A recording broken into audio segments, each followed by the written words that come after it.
तो hello guys, कैसे हो आप सभी लोग। मैं आ गया हूँ फिर the return of the bachelor का न्यू पार्ट लेके। हमारा एमसी इसको मारने के बाद अपने मन में कह रहा होता है, डार्क ब्लड एंड। ये डार्क की पावर है जो डेमन लॉर्ड को हराने के बाद प्राप्त की गई है। डार्क की पावर काले, सफेद, लाल और नीले चार छोरों की टॉप पर स्थित है। ब्लैक हेवन सेट के लीडर के प्रति मेरा विनम्र, मैं उनके लिए अपना बेस्ट प्रयास कर सकता था, लेकिन ये सोचना कि मैं इस भयानक पावर का यूज करूंगा जैसे कि मैंने सोचा था, ये अच्छा नहीं लग रहा है। फिर हमारा एमसी वहाँ से उड़ के चला जाता है और हमारा एमसी अपने मन में कह रहा होता है, रिस्पॉन्सिबिलिटी ऑफ पावर। ये लोभ मुक्त नहीं है, अपने फैमिली, स्टूडेंट और आसपास के सभी लोगों के साथ हमेशा खुश रहने के लिए। अगर वो छोटी सी इच्छा पाप है तो मैं निश्चित रूप से उसके लिए खड़ा होने और लड़ने के लिए तैयार रहूंगा। एनीवे, ब्लैक हेवन क्लैन अब अपना हेड खो चुका है क्योंकि ये एक संपूर्ण बिंदु संगठन था, इसलिए टॉप का सबसे बड़ा केंद्र गिर गया है। मैं अब अपने बिजी दैनिक लाइफ में वापस आ गया हूँ। फिर हमारा एमसी अपने घर आ कहता है और बच्चों को पढ़ा रहा होता है और अपने मन में कह रहा होता है कि सुबह सुबह बच्चों को पढ़ाना, फिर दोपहर की क्लास समाप्त होने के बाद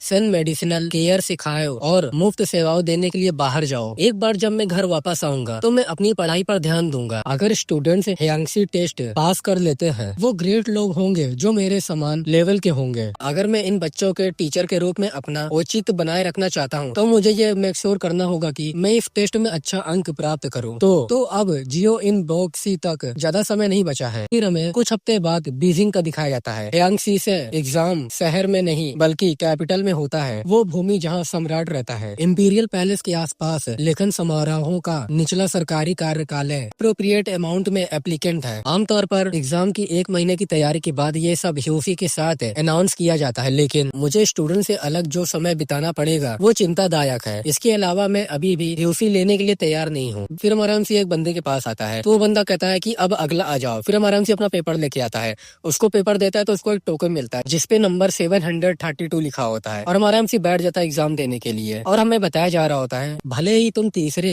क्लास में उत्तीर्ण हो, वो तुमकी ह्यूसी लेने की अनुमति देते हैं, लेकिन अगर पॉसिबल हो तो मुझे अपने मुझे अपने स्टूडेंट का सम्मान पाने के लिए कम से कम पहली या दूसरी कक्षा में पास होना होगा, क्योंकि बच्चों के ग्रेड स्वाभाविक रूप से अच्छे हैं। यहाँ तक कि दूसरी कक्षा भी बहुत छोटी लगती है। हाँ जरूर, मुझे पहले प्लेस प्राप्त करना होगा। जियो इन बॉक्सी है। दिन के दौरान हम सब किताबों द्वारा प्रस्तुत समस्याओं का हल करते हैं। इसके बाद आधी रात को एक और समस्या आ जाती है। भोर में कंफ्यूजन की 5 पुस्तकों के अधिकार एरिया के बारे में क्वेश्चन पूछा गया है। लास्टली, जब दोपहर का भोजन का समय आता है और तुम 5 पुस्तकों से संबंधित एक और प्रश्न हल कर लेते हो तो तुम लंबी परीक्षा पूरी कर लेते हो। फिर हमें कुछ दिन बाद का सीन दिखाया जाता है जहाँ कुछ लोग इशारा करते हुए कहते हैं कि अरे वहाँ देखो, ये तो ह्यूनमा नाम है। और वो लोग बोर्ड पे देख रहे होते हैं और लोग कह रहे होते हैं कि कांग्रेचुलेशन फादर। और हमारा एमसी इधर उधर देखते हुए अपने मन में कह रहा होता है, ये टाइम खुशी भी है और दर्द भी है।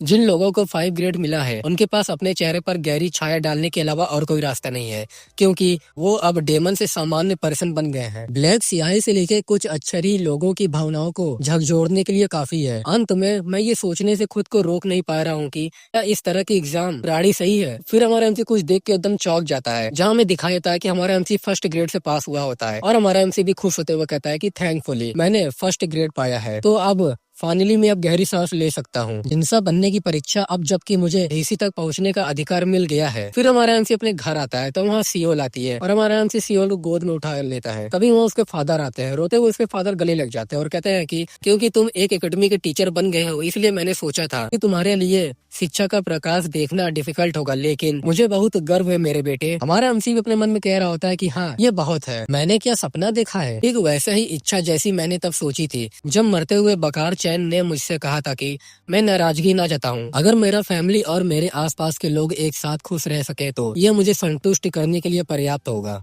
फिर ऐसे ही टाइम बीत जाता है और विंटर आ जाती है, जहाँ हमारा एमसी और हारिन जा रहे होते हैं एक दूसरे के हाथ पकड़ते। तो हमारा एमसी कहता है, क्या ये विंटर का अंत हो चुका है? तो हारिन कहती है कि टाइम बहुत ज्यादा तेज जा रहा है। और हमारा एमसी भी अपने मन में कहता है कि नया साल, मैं जल्दी 40 साल का हो जाऊंगा। तो हारिन भी बोलती है उससे, क्या सर माँ के नए साल पर कोई स्पेशल इच्छा है? तो हमारा एमसी कहता है कि न्यू ईयर विश। वेल, मैं बस यही चाहता हूँ कि हम लाइफ भर इसी तरह खुश रह सके। तो हारिन भी बोलती है कि और तुम्हारा बाकी का लाइफ? मेरा भी, मैं भी ऐसे ही तुम्हारे साथ रहना चाहती हूँ, उस पर्सन के साथ जिसे मैं सच्चे दिल से प्यार करती हूँ, न केवल जीवन भर के लिए बल्कि हमेशा के लिए। और हमारा एमसी अपने मन में कह रहा होता है, ये फील मुझे कंफर्टेबल कराती है, मैं बहुत ज्यादा ही खुश हूँ। क्या ये प्यार है? दूसरों को शायद पता ना हो, लेकिन जब मैं गो हारिन के साथ होती हूँ तो मुझे अपने दिल की बात कहना और जो कुछ भी मैं चाहती हूँ उसके बारे में बात करना बहुत आसान लगता है। हालांकि मैं अभी भी शादी जैसे भारी शब्द को आसानी से नहीं भूल सकता। मुझे यकीन है कि ये ऐसी बात है जिसके बारे में मुझे सीरियसली से सोचना चाहिए। मेरी फैमिली भी यही चाहती है, भले ये अभी ना हो लेकिन जल्दी मुझे प्रस्ताव तो रखना ही होगा ना। फिर हमारा एमसी हारिन से कहता है, क्या अब वो 16 साल के हो गए हैं? बच्चे बहुत तेजी से बढ़ते हैं। वो फाइनली उस उम्र में पहुंच गए हैं जिसमें उन्होंने न केवल अपनी ट्रेनिंग और मार्शल आर्ट में प्रगति की है, बल्कि वो उस समय पर भी है जहां उन्हें अपने फ्यूचर के बारे में सोचना चाहिए। एक बंदा कहता है कि मैं सोचता हूँ कि साहित्य प्रैक्टिस सच में मेरी कल्टीवेशन के अनुकूल है। तो एक लड़की बोलती है, अगर एकेडमी और मार्शल आर्ट दोनों में मजेदार है, लेकिन मुझे नहीं पता कि क्या ये सच में वो रास्ता है जिसे मैं अपनाना चाहती हूँ। तो दूसरा वाला बंदा बोलता है कि हालांकि फादर मुझसे कहते थे कि मुझे कड़ी मेहनत से पढ़ाई जारी रखनी चाहिए और सरकारी अधिकारी बनना चाहिए। हमारा एमसी कहता है कि मुझे लगता है कि कुछ लोग इसे अपने लाइफ का तूफान और तूफानी दौर कहेंगे। तो हारिन बोलती है कि हाँ, मैं भी ऐसे ही सोचती हूँ। हाल ही में बहुत से बच्चों को उनके फ्यूचर के संबंध में परामर्श के लिए बुलाया गया था। हाँ, ये एक अच्छा बदलाव है। तो हमारा एमसी कहता है कि अगर इस युग में रहने वाले अधिकांश बच्चे चुपचाप अपने लिए निर्धारित रास्ता का पालन करते हैं, लेकिन वारियोंग एकेडमी के स्टूडेंट अलग है। वो जिस रास्ते पर चलना चाहते हैं उस पर चलने में एबल है। तो हारिन कहती है कि लेकिन प्रतिभाशाली तकड़ी आश्चर्यजनक रूप से चुप है। तो हमारा एमसी कहता है कि खैर सेन, उन्होंने कहा कि वो नेशनल असेंबली के मेंबर बनना चाहते हैं और अनगिनत लोगों के लाइफ में मदद करना चाहता है। तो क्या सुनियोक और सूरीन समस्या है? तो हारिन बोलती है कि मुझे लगता है कि उन्होंने अभी तक सेन की तरह अपने लिए कोई निश्चित रास्ता तय नहीं किया है। ये क्लियर है कि उन्हें कोई चिंता नहीं है, लेकिन तो हमारा एमसी कहता है कि मैं समझ गया, तुम क्या कहना चाह रही हो। फिर हमारा एमसी सुनियोक के पास जाता है और कहता है कि तुम फ्यूचर में क्या करना चाहते हो। तो सुनियोक कहता है कि नहीं, मैं कुछ भी नहीं करना चाहता। तो ये बात सुन के हमारे एमसी का मुंह बन जाता है और अपने मन में कहता है, तुम इतने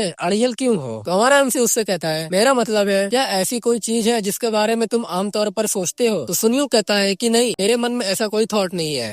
मैं अभी यही चाहता हूँ कि मैं और भी ज्यादा स्ट्रॉन्ग बनूं। तो हमारा एमसी अपने मन में सोचता है ये बात सुन के, मुझे लगता है ऐसा नहीं है कि मैं किसी अनिच्छुक बच्चे पर कोई चीज थोप सकता हूँ। मुझे ये तब करना होगा जब वो चिंता होने लगेगा। फिर हमारा एमसी सूरिन के पास आता है और सूरिन से भी वही सवाल पूछता है। तो सूरिन कहती है कि मैं बस खुश रहना चाहती हूँ, मैं भूखा नहीं मरना चाहती और मुझे सोने के लिए एक जगह चाहिए और अंत में ये बहुत होगा अगर टीचर मुझे नहीं फेंकते। तो ये बात सुन के हमारा एमसी चौंक जाता है और कहता है कि क्या। फिर हमारा एमसी उससे कहता है हंसते हुए, तो तुम्हारा मतलब है कि तुम मुझ पर भरोसा कर रही हो। मुझे लगता है मुझे बेहतर करना होगा, है ना। और अपने मन में सोच रहा होता है, मैंने सोचा था कि उसका दिल बंद हो गया है, लेकिन मैं देख रहा हूँ कि सूरिन बहुत बदल गई है। फिर हमारा एमसी हारिन के पास आता है और हारिन से कहता है कि सूरिन सुनियोक के ज्यादा डिफिकल्ट है। तो हारिन कहती है कि हाँ, तुम्हारा मतलब है। तो हमारा एमसी कहता है कि इस बात की पूरी संभावना है कि समय आने पर सुनियोक खुद ही फैसला ले लेगा, लेकिन सूरिन सोचती है कि वारियोंग एकेडमी जैसी छोटी जगह में रहना ही उसकी जरूरत है। तो हारिन कहती है, क्या ये एक बुरी बात है। तो हमारा एमसी कहता है कि नहीं, ऐसा नहीं है, मैं तो बस वारियोंग एकेडमी और वारियोंग इन, क्योंकि तुम इन दो जगहों पर आनंद ले सकते हो और खुशी से रह सकते हो। तो हारिन कहती है कि प्रॉब्लम शायद सूरिन की इच्छा शक्ति है। वो बच्चा वो पढ़ाई में भी पीछे नहीं है और मार्शल आर्ट में भी वो बच्चों में बेस्ट है। उसके पास वो पावर है जो केवल कुछ ही लोग को दी जाती है, लेकिन उसके अंदर में एक स्पष्ट दरार है। तो हारिन कहती है उसे किसी के द्वारा त्याग दिए जाने के विचार से डर लगता होगा। तो हमारा एमसी कहता है कि हाँ, इसलिए उसने मुझे सीधे सीधे बताया होगा। और अपने मन में सोचता है, क्या मुझे जानबूझकर हमारे बीच दूरी बनानी होगी। फिर हमें एक पहाड़ का सीन दिखाया जाता है जहाँ एक लड़का घायल पड़ा होता है और हम देखते हैं कि वहाँ गॉन्ग ने कुछ बंदों को पीट दिया होता है और उन लोग से कह रही होती है, तुमको अपोनेंट पर हमला करने से पहले उसकी और देखना चाहिए था, तुमने तो मुझे धूल में ढक दिया। क्या मैं जल्दी माओमिंग प्रोविंस पहुंच जाऊंगी। अगले सीन में हम देखते हैं कि बच्चे सो रहे होते हैं। तो हारिन वहाँ सब बच्चों को देख रही होती है कि सो रहे हैं कि नहीं, और हमारा हमसे बैठ के कुछ कर रहा होता है और अपने मन में कह रहा होता है, यहाँ तक कि बच्चे और मैं भी कई बार ऐसा होता है जब हम चिंता हो जाते हैं और इसे समझ नहीं पाते, फिर भी सिर्फ इसलिए कि ये थोड़ा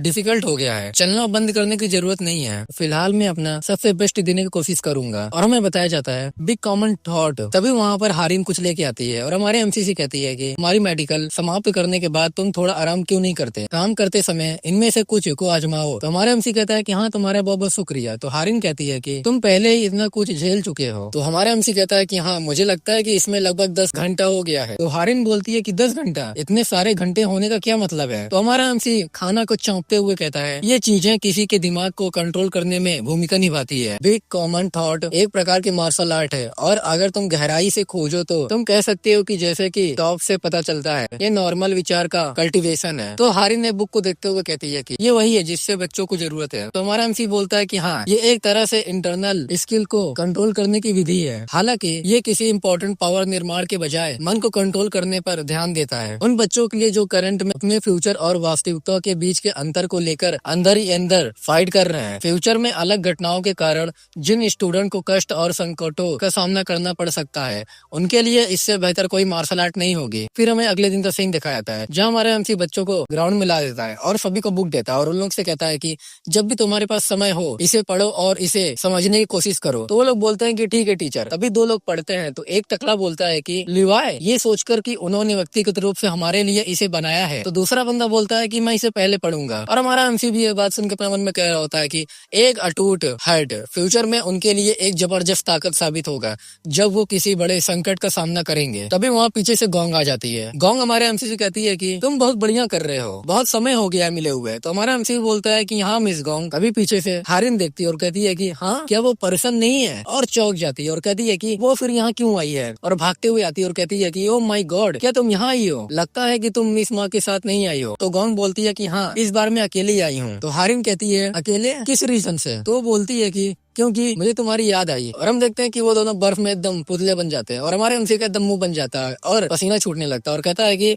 उसने क्या कहा। और हारिन गुस्साते हुए अपने मन में कहती है कि इस पर्सन जब वो मिस माँ के साथ यहाँ आई तो मुझे लगा कि वो अजीब है, जिस बात ने मुझे चिंता कर दिया तो ये वही था। क्या वो मेरी लवर अपोनेंट है? तो फिर कहती है कि अच्छा ऐसा है। हारिन हमारे एमसी का हाथ पकड़ लेती है और कहती है क्योंकि तुम इतनी दूर से यहाँ तक आई हो तो जाने से पहले एक कप चाय क्यों नहीं पी लेती? हमारा एमसी भी कहता है कि हाँ, आपको पीना चाहिए। और दूसरी तरफ हारिन गुस्साते हुए अपने मन में कहती है कि मैंने सोचा था कि शायद मैं अपने लाइफ में एक बार ऐसा दिन एक्सपीरियंस करूंगी, लेकिन मैंने कभी नहीं सोचा था कि ऐसा वास्तविक जीवन में होगा। ये बेकार और परेशान करने वाला है, लेकिन मैं गुस्सा भी नहीं कर सकती। और दूसरी तरफ गोंग अपने मन में सोच रही होती है ये क्या है, इन दोनों के बीच रिलेशनशिप क्या है? जो मूड मैंने पहले महसूस की थी इस बार वो स्पष्ट अलग है। उसकी हार्टलेस एक्सप्रेशन के पीछे मिस गू है। अब तक मैं यही सोचती थी कि उसके बारे में कुछ भी जानना मुश्किल होगा, लेकिन आज मुझे लगता है कि मैं निश्चित रूप से जान गई हूँ। उसकी आंखें मुझे बता रही है ये क्या है। मेरी चेस्ट भारी और सैड महसूस होती है, ये बहुत दर्द दे रहा है। मुझे मिस गू पसंद नहीं है, वो थोड़ा हेडफुल है। तभी वहाँ से गोंग खड़ी होती है और कहती है कि बहुत देर हो चुकी है, इसलिए मैं सोचती हूँ कि अब मैं उठ जाऊँ और यहाँ से चली जाऊँ। और अपने मन में कह रही होती है कि वो उस लड़की के मन में एक दुर्भावना उत्पन्न हो रही है, मुझे ये स्थान अवश्य छोड़ना होगा। और हमारा एमसी मन में कह रहा होता है कि ये ऑकवर्ड है। मुझे यकीन है कि मिस गोंग की चमकती निगाहों में छिपी भावनाएं रोमांटिक भावनाओं के करीब है। इससे पहले की चीजें और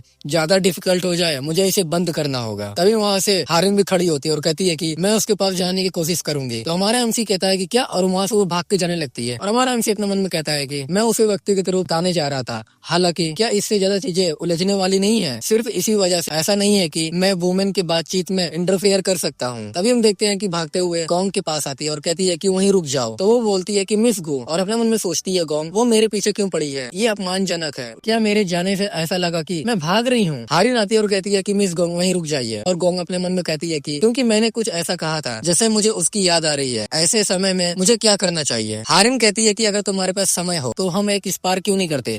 फिर हमें अगले सीन में दिखाया जाता है कि बहुत ज्यादा धमाका हो रहा होता है और पेड़ सब टूट रहे होते हैं। वो दोनों आपस में बहुत जोरदार फाइट कर रहे होते हैं और हमें बताया जाता है कि south leg number 1 sword flower gong और दूसरी तरफ स्ट्रॉन्ग होने के बाद वो कभी भी हारी नहीं हुई है। उसकी ठंडी तलवार कांपने के करीब है और इतनी तेज है कि जमने वाली है। गोंग अपने मन में कह रही होती है मैं अपनी 50% से ज्यादा पावर लगा रही हूँ, लेकिन सोचो कि उसके माध्यम से कुछ भी नहीं हो रहा है। गैलेक्टिक स्वॉर्ड का मेंबर गु हारिन। और हम देखते हैं कि उन लोगों की फाइट बहुत जोरदार चल रही होती है और हमें कहानी सुनाने बताता है कि अगर गोंग सेहो का दुनिया की सबसे महान तलवारबाज माना जाता है तो गु हारिन छिपी हुई तलवार की रानी है। मार्शल आर्ट की समझ अनोखी होती है। जैसे जैसे कोई पर्सन तेजी से आगे बढ़ता है दुनिया के बारे में उसकी समझ भी उतनी ही ऊंची और पारदर्शी हो जाती है। और हम देखते हैं कि गोंग गोंग हारिन पे अटैक करती है और गोंग अपने मन में कहती है कि मैं ये मुकाबला जीतने की उम्मीद से शुरू नहीं किया था, लेकिन ये पर्याप्त नहीं है। ऐसा लगा कि मैंने अपना सबसे बेस्ट नहीं दिया है, जैसे कि उम्मीद थी। वो भी अपनी पूरी पावर का यूज नहीं कर रही है और हम देखते हैं कि वो दोनों पीछे हट जाते हैं और कहती है कि